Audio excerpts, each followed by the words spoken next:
Hello, welcome back in CSAT qualifier series. As per your demand मैंने शुरुआत कर दी है चैप्टर वाइज पूरे ही PYQ पे बेस्ड ये सेक्शन लेने का, जिसमें मैं सारी चीज़ें आपको इस चैप्टर से रिलेटेड बता दूं टोटली। तो मैंने कैलेंडर टोटल बता दिया, आपको क्लॉक टोटल बता दिया है। अब बारी है सी लॉग्स की। इसके पहले मैंने इन्फ्रेंस आपको समझाया था, कोरोलरी समझाया था, उसके पहले ऑथर ऑफ मैसेजेस मैंने समझा दिए थे, सेंट्रलाइज एड समझा दिया था, उसके बाद मोस्ट प्रैग्मेटिक क्रिटिकल मैसेज, ये अलग अलग चैप्टर्स में मैंने आपको समझाया है।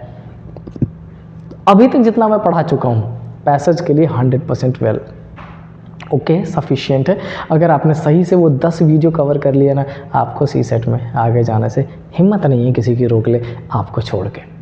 तो क्या आप चाहते अपने आप को रोकना? नहीं ना, तो आओ जुड़ो, 15 मिनट का टाइम दो, ओनली 15 मिनट्स, और इसी 15 मिनट में हम सारी चीज़ें कंप्लीट करेंगे। और हाँ, एक चीज़ और कह रहा हूँ मैं आपसे कि जितने 15 मिनट की वीडियोज है ना, इन सारों को मर्ज करके एक कंप्लीट वीडियो बना दूंगा मैराथन का, 3-4-5 घंटे का। आप एक बार उसको रीड कर लेना, सारे की सारी चीज़ें क्लियर हो जाएगी। ऑलराइट, डाल दूंगा मैं एक बार, बिल्कुल परेशान होने की ज़रूरत नहीं।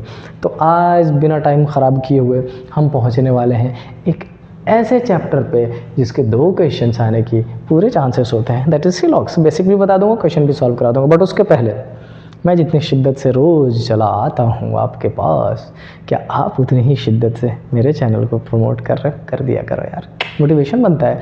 यही तो होता है ना कोरिलेशन। शेयर और सब्सक्राइब करें ताकि मुझे भी अच्छा लगे काम करते हुए। और हाँ, एक चीज़ मैं पहले ही बोल चुका हूँ आपको कि जैसे ही सी सेट का प्री कंप्लीट होगा, वैसे ही सी सेट के मेंस का जो general study paper 1, paper 2, paper 3 and paper 4 है, इन चारों को ही पढ़ाना मैं शुरू करूँगा आपके लिए। समझ रहे हैं? और उसमें भी इस बार क्या करने वाला हूँ मैं, उसमें भी इस बार मैं करने वाला हूँ जो PYQ जितने भी पूछे गए हैं प्रीवियस ईयर क्वेश्चंस, उसमें क्या लिखना है, कैसे लिखना है, कैसे एग्जामिन करेंगे, क्या नेसेसरी है, क्या छोड़ देना है, किस चीज़ पे पॉइंट बना के आगे बढ़ने की ज़रूरत है, सारा मेंशन करूँगा। बहुत ही डिटेल्स में आपके साथ चर्चा करेंगे। जुड़े रहिए, मिलते रहिए, पढ़ते रहिए, साथ में काम करते हैं। नेक्स्ट 12 मिनट टुगेदर बहुत अच्छा काम करने वाले हैं। पहला क्वेश्चन क्या लिखा है, let's see. First question is consider the statement followed by. हमें ये सुनने की ज़रूरत नहीं है, बस ये देख लेते हैं कौन सी ईयर में पूछा गया है। क्या लिखा है, सम मेन आर ग्रेट। कुछ मेन को क्या कंसीडर किया गया, ग्रेट। स्टेटमेंट 2 क्या कह रहा है, some men are wise. Some men are wise. कुछ को ग्रेट बना दिया, कुछ को वाइज बना दिया। वेन डायग्राम से बनाना हो तो बना लीजिए, बिना वेन डायग्राम से बनाना, बिना वेन डायग्राम से बना लीजिए। But let me clear one thing, अगर आपने इस 2 वेरिएबल को एक दूसरे से दूर रखा है तो कंसीडर करिए कि उसके बारे में हमारे पास इंफॉर्मेशन नहीं है। जैसा कि मैं आपको बता चुका हूँ, मैं लक्ष्मी नगर में रहता, निर्वाण विहार में, वहाँ पर V3S मॉल है। V3S मॉल में एक पर्सन को दूसरे पर्सन के अपोजिट खड़े देखा। अब आप जेंडर आप डिसाइड कर लो, दोनों लड़के, दोनों लड़के, एक लड़के, एक लड़के, राइट, दूर बैठे। क्या वो दुश्मन है, क्या वो दोस्त है, क्या वो बहुत अच्छे दोस्त है? Everything is possible, but 100% surety किसी की नहीं है। तो ये दोनों दूर है, इसका मतलब ना तो पॉजिटिव ना तो नेगेटिव, कुछ मालूम नहीं कम। क्या लिखा है, मेन आर ईदर ग्रेट और वाइज। अब हमसे बोला गया कि जो मेन है ईदर ग्रेट और वाइज दोनों में से कोई है क्या लग रहा है आपको? पॉज करो, आंसर करो फर्स्ट आप, और तब करूँगा मैं। हुआ क्या? अच्छा, एक बात सिंपल सा सोचो, हमने कुछ मेन को वाइज में रखा, कुछ मेन को ग्रेट में रखा, और ये कुछ का क्या है भाई, ये तो ये भी पॉसिबल है ना वाइज हो ना ग्रेट हो, कुछ और भी हो जाए। तो क्या हम इसको जस्टिफाई कर सकते हैं? It's big no. मैंने कंक्लूजन को किया ना, कंक्लूजन। अब क्या लिखा है, some men are neither great nor wise. अब कह रहा है कि कुछ लोग ऐसे हैं जो ना तो ग्रेट होंगे ना तो वाइज होंगे। हमें क्या पता, हमें आपने सिर्फ इतने की इंफॉर्मेशन दी है, इतने की। इसके बाद जो बचे हुए हैं उसकी इंफॉर्मेशन ही नहीं है, वो है या नहीं। पॉसिबिलिटी में करेक्ट कर दूंगा, लेकिन पॉसिबिलिटी नहीं गिवन है तो करेक्ट नहीं करूंगा, मैं कहूंगा डू नॉट फॉलो। समझ आ रही है बात? सिलॉग सेज समथिंग जिसमें जितनी सिलॉक्स क्या हर जगह पैसेज में भी मैं यही तो कह रहा था, जितनी इन्फॉर्मेशन दी गई उतने समझे, उससे आगे कंक्लूड करने की ज़रूरत नहीं है, अपना दिमाग नहीं चलाना अपने को। So neither of the conclusion is valid, option number D is the correct answer. Next 2017 में पूछा गया, पढ़ लेते हैं, कर देते हैं। क्या लिखा है?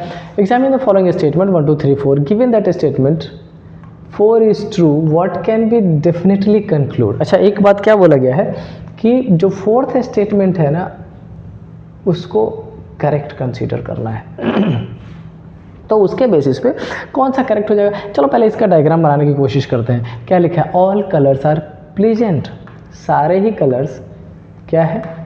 प्लीजेंट, यही तो होता है। Okay, some colours are pleasant. अच्छा, okay okay okay okay okay, see wait, इन्होंने 3 अलग अलग बनाए। इस वाले का पार्ट ये है सारे कलर, दूसरे का लिखा है सम कलर्स आर प्लीजेंट, तो कुछ कलर्स प्लीजेंट है, और तीसरे का नो कलर्स आर प्लीजेंट, तो कलर्स और प्लीजेंट को यहाँ पे रख देते हैं।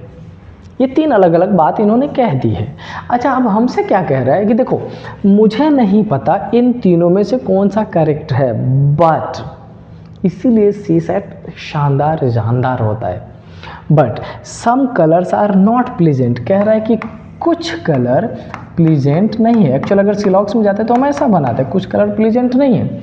इसको 100% कंसीडर करो and now decide which what can be definitely concluded. जब इन्होंने किसकी बात कर दी? डेफिनेटली, मतलब 100% श्योरिटी की बात की है।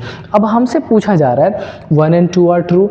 क्या 1 में लिखा है ऑल कलर्स आर। एक बात तुम खुद दिमाग से सोचो, अगर इस सारे को सारा ही पी के अंदर है तो क्या नेगेटिव बात कर सकते हैं? लेकिन इन्होंने जब इतना पार्ट नेगेटिव कर दिया है, बोला देखो भाई सी का कुछ पार्ट पी में नहीं जा सकता, एक घर है जिसमें 2 फैमिली, दो पेरेंट्स है, पेरेंट्स की आपस की लड़ाई है, तो हम ऐसा मान लेते हैं कि अगर पूरे पेरेंट्स की आपस की लड़ाई तो क्या पूरी फैमिली दूसरी फैमिली क्या जाएगी? नहीं जाएगी भाई, एक मेंबर नहीं जाएगा जिसकी लड़ाई है, अगर नहीं जाएगी तो पूरा नहीं जाएगा। तो पहला वाला तो 100% गलत है और इसके लिए दूसरा गलत हो गया। अच्छा, 1 इज फॉल्स है, ये तो 100% करेक्ट है। क्यों? सुनो, नहीं समझ आ रहा है, सुनो। अगर मैंने बोला सम ए आर नॉट बी, ध्यान से देखो क्या बोला, सम ए आर नॉट बी। अच्छा, जब ऐसा बोल दिया तो क्या मैं आपसे ये कह सकता हूँ कि भाई तू एक काम कर, ये सारा ही ए को उठा के इसके अंदर पुट कर दे? अगर मैं ऐसा बोलूँगा तो क्या हो जाएगा? गलत। जबकि बोला गया है कि देखो इसको 100% करेक्ट कंसीडर कर लो, हमने इसको 100% कंसीडर कर लिया राइट वाले को, तो दूसरा इसका मतलब ये गलत है, और अगर ये गलत है तो बाकियों किसी और को देखने की ज़रूरत नहीं है, ये सारा ही ऑप्शन डी इज़ करेक्ट। समझ आई बात? क्लियर हुआ? क्या बोला गया है? एक में है ऑल कलर्स आर प्लीजेंट, दूसरा में सम कलर्स आर प्लीजेंट, तीसरा में नो कलर्स आर प्लीजेंट, ऐसी बात कह दी इन्होंने। अब क्या बोला कि देखो इन तीनों में तीनों तुम्हें जो समझना है करेक्ट रॉन्ग समझ लो, चौथा 100% करेक्ट है, और चौथे में बोला है कि कुछ CP नहीं होगा, और तब बोल रहा है कि ऑल CP कर दो, पॉसिबल नहीं है, गलत है, और अगर पहला गलत है तो 1 is false. Done? Clear? Take me, let me take a phone.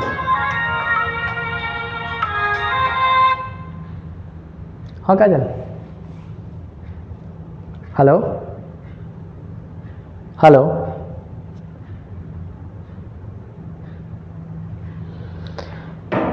Done? Clear हुआ? चलो फटाफट चलते हैं नेक्स्ट क्वेश्चन पे, ज़्यादा टाइम नहीं है अपने पास। यस, अब समझिए statement 1, some rats are cats, कुछ रैट्स कैट्स हैं। हाँ, ये फ़ोन वाला मसला ना, मेरे टीचर थे एक VNT विनोदानंद ठाकुर, कहते थे डिस्टर्बिंग एलिमेंट, ये सच में डिस्टर्बिंग एलिमेंट। कोई बात नहीं, कम बैक टू द। तो क्या लिखा है? Some rats are cats, some cats are dog, कुछ कैट क्या है? डॉग है। एंड देन लिखा है नो डॉग इज काउ, कोई ही डॉग काउ नहीं है। तो यहाँ पर ये जो सी है ये मैंने कैट्स के लिखा है, और यहाँ पर जो सी है ये मैंने काउ के लिए लिखा है। अब आगे चल लेते हैं, आगे क्या लिखा है? Conclusion 1, no cow is cat, कह रहा है कोई भी काउ कैट नहीं। भाई इस काउ का नेगेटिव रिलेशन इतने के साथ गिवन है, इसका इसके साथ क्या है हमें नहीं पता, मैं पढ़ूंगा नहीं इसके बारे में, फिलहाल कर दिया do not follow. Next, no dog is rat, कह रहा है कि कोई भी डॉग रैट नहीं है। भाई इस डॉग का इससे नेगेटिव है, इससे क्या रिलेशन मुझे क्या पता, if two variables are apart from each other, हमें हो सकता है नहीं हो सकता, दोनों कंडीशन के बारे में कुछ नहीं मालूम। Next, some cats are rats, कह रहे कि कुछ कैट्स रैट्स हैं, definitely correct. So option 3, only option 3 is correct. मुझे लगता है इसमें बहुत ज़्यादा डिटेल्स में जाने की ज़रूरत नहीं, आपको पता है इतना आप कर लोगे, राइट। चलते हैं नेक्स्ट पे, चौथा क्वेश्चन। एटलीस्ट 5 क्वेश्चन तो करना पड़ेगा, नहीं तो भड़क जाओगे तुम लोग। CSAT 2020 में पूछा गया PYQ शामिल कर रहा हूँ, अब मत ये बोलना कि सर PYQ आपने शामिल नहीं किया, गलत हो जाएगा। मैं क्या लिखा, दो statement are given followed by 2 conclusion. Okay, all cats are dog, सारे ही कैट्स क्या है भैया, डॉग्स है। ऑल कैट्स आर ब्लैक, और सारे ही कैट क्या है, ब्लैक भी है, कोई बात नहीं, ये है इसमें कैट्स ये है ब्लैक। अब आपके मन में एक बात आ सकता है कि इस कैट को डॉग में भी रखना है, इस कैट को ब्लैक में भी रखना है, तो एक ही जगह क्यों नहीं कर दिया। नो, हमें इस कैट का रिलेशन भी डी के बारे में है, कैट का रिलेशन बी के बारे में, इन दोनों का आपस में नहीं कुछ पता, तो कोशिश करो दूर से दूर रखने का, राइट। अब conclusion 1, all dogs are black, सारा डॉग ब्लैक है, हमें नहीं पता, फिलहाल हम इसको डू नॉट फॉलो करेंगे। क्या करेंगे, डू नॉट फॉलो। बट क्या 100% श्योरिटी में है, नहीं है भाई। उसके बाद क्या लिखा, some dogs are not black, कह रहा है कि कुछ डॉग ब्लैक नहीं है। भाई हमें इतने डॉग की इंफॉर्मेशन है, रिमेनिंग का पता ही नहीं है पॉजिटिव या नेगेटिव। लेकिन एक केस मैंने बेसिक क्लास में पढ़ाया है, और वो क्या है, ईदर और। पता है क्या आपको, ईदर और, ईदर और दो कंक्लूजन होने चाहिए। एक कंक्लूजन में अगर साइन की बात कर लो तो एक पॉजिटिव और दूसरा नेगेटिव। पॉजिटिव नेगेटिव क्या होता है, अगर एक में सम तो दूसरे में क्या, नो, और अगर एक में ऑल तो दूसरे में क्या होना चाहिए, सम नॉट। अब देखो, अब तुम्हारे दिमाग में एक क्वेश्चन आ सकता है कि भाई साहब एक में सम है तो दूसरे में सम नॉट क्यों नहीं, एक में ऑल है तो दूसरे में नो क्यों नहीं। डिटेल्ड है, बेसिक लेक्चर में सिलॉक्स के अभी पढ़ाया है, अगर आपको ज़रूरत है मैं लिंक में शेयर कर दूंगा, वहाँ से कर लीजिएगा। फिलहाल सम के साथ सिर्फ नो जाएगा, ऑल के साथ सिर्फ सम नॉट जाएगा, कहीं और जाने की ज़रूरत नहीं, ज़्यादा चर्चा नहीं करना, राइट। तो हो गया दो कंक्लूजन। अच्छा, उसके बाद कहता है कि एलिमेंट्स सेम होने चाहिए। क्या इन सबको फॉलो कर रहा है, हाँ भाई, एक में ऑल है एक में सम नॉट है, डॉग्स ब्लैक, और दोनों के बारे में डेफिनेट इन्फॉर्मेशन नहीं थी। तो हमारा आंसर यहाँ पर क्या होना चाहिए था, only conclusion 1, only conclusion, neither conclusion 1 non conclusion 2, both conclusion। oh my goodness, ये आंसर इसका मिसिंग है। But let me check which of the above conclusion logically follow from the two given statement disregarding commonly known fact। हाँ, तो अच्छा, चूंकि इसमें answer में either और मेंशन नहीं कर रखा है, तो फिलहाल हम किसके साथ जाने वाले हैं कि दोनों में से कोई भी फॉलो नहीं, डू नॉट फॉलो है। बट अगर आप मुझसे पूछोगे तो इसके आंसर में ईदर और का कॉन्सेप्ट होना चाहिए। All cats are dog, all cats are black, okay, all dogs are black and some dogs are not black. Exactly answer होना चाहिए था ईदर और, या तो फर्स्ट या तो सेकंड, दोनों में से कोई एक। लेकिन अगर ऑप्शन के बेसिस पे देखा जाए तो 100% ना तो ये है ना ये है ना दोनों में से कोई है, तो फिलहाल किसके साथ चले जाओ। बट बेटा मुझे ऐसा लगता है कि ऑप्शंस में एरर है, देयर शुड बी ईदर और, राइट। चलो नेक्स्ट क्वेश्चन पे चले, ये टाइम आप कर दिया हमने, ज़्यादा पढ़ा दिया।